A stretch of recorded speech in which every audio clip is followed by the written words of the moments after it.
Welcome back, America. I'm Hugh Hewitt. Senator Tom Cotton is the chairman of the Senate Intelligence Committee. He's the chairman of the Republican Conference in the Senate. He's the senator from Arkansas. Senator Cotton, welcome. It's good to talk to you today.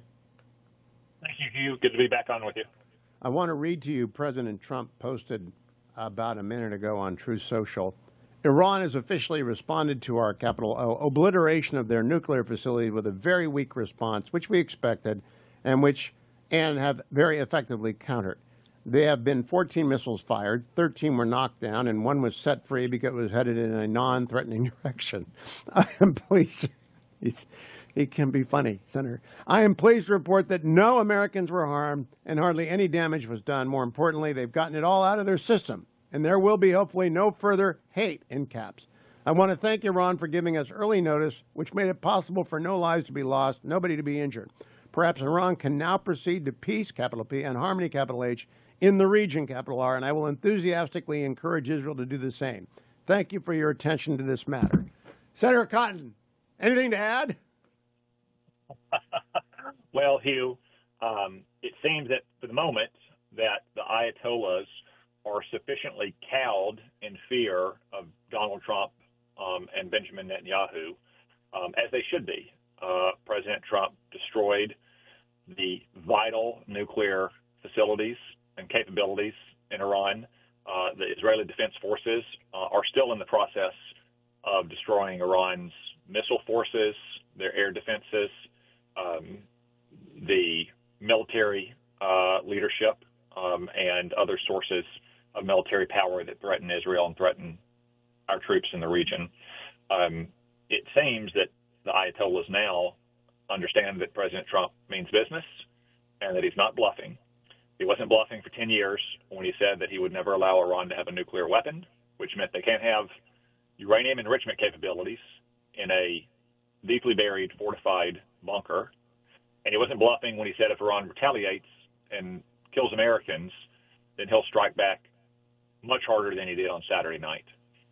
This Iranian strike at our air base in Qatar earlier today had all the hallmarks of theater and just an effort by the Ayatollahs to mislead their own people, to lie to them, to save face with them. And that's not surprising because it's something they do every single day to their own people. And as President Trump has now confirmed, they even told us about it in advance. We obviously had fortified our position at our bases throughout the region. We'd moved a lot of our assets and gotten our people out of harm's way. And President Trump has announced to the entire world that the Ayatollahs told us in advance, and I think you can read into it that they don't want any more of Donald Trump or the United States military.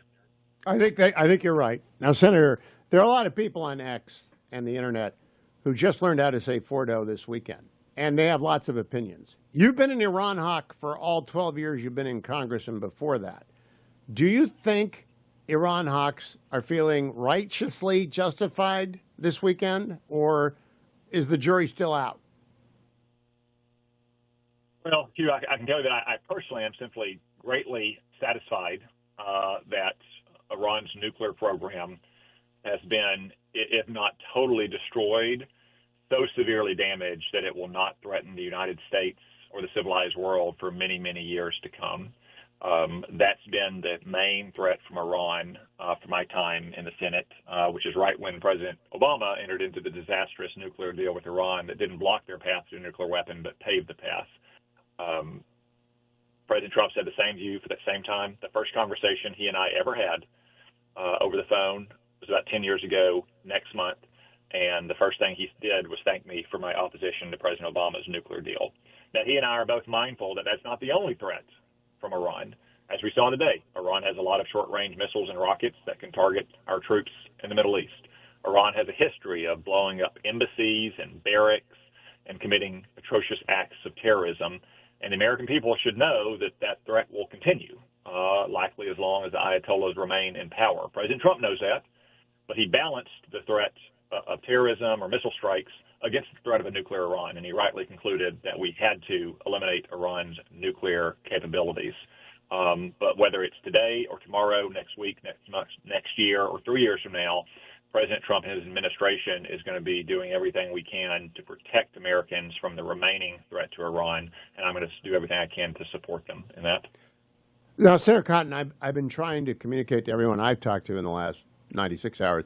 This is a world history-changing event. This is actually a decisive moment in the history of the planet because a rogue state was kept from getting nuclear weapons, a rogue state with a demonstrated inclination to wreak havoc and kill people. Do you think the American legacy media fully grasps yet what Trump did? I don't, Hugh, mostly because they're often shallow and callow about such events, not well-grounded in history and strategy. But, of course, they also suffer from a bad case of Trump derangement syndrome. So they want to have every angle they can that might minimize what happened, that, Iran was able to spirit the uranium away from these sites, or Iran still has other enriched uranium elsewhere, or maybe this is just going to redouble their efforts to develop a nuclear weapon, or maybe President Trump's social media posts, threw the Pentagon plans into furor last week. That's all the media can say. But it's wrong in almost every point.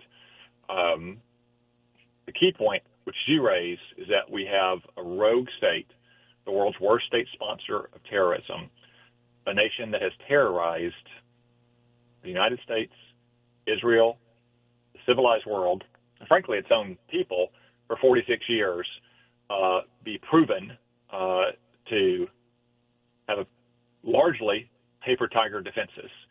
Israel, not just over the last 2 weeks, but last year in the spring and the fall when Iran struck Israel, was able to decimate their air and their missile defenses. They've laid waste to Iran's military over the last 14 days.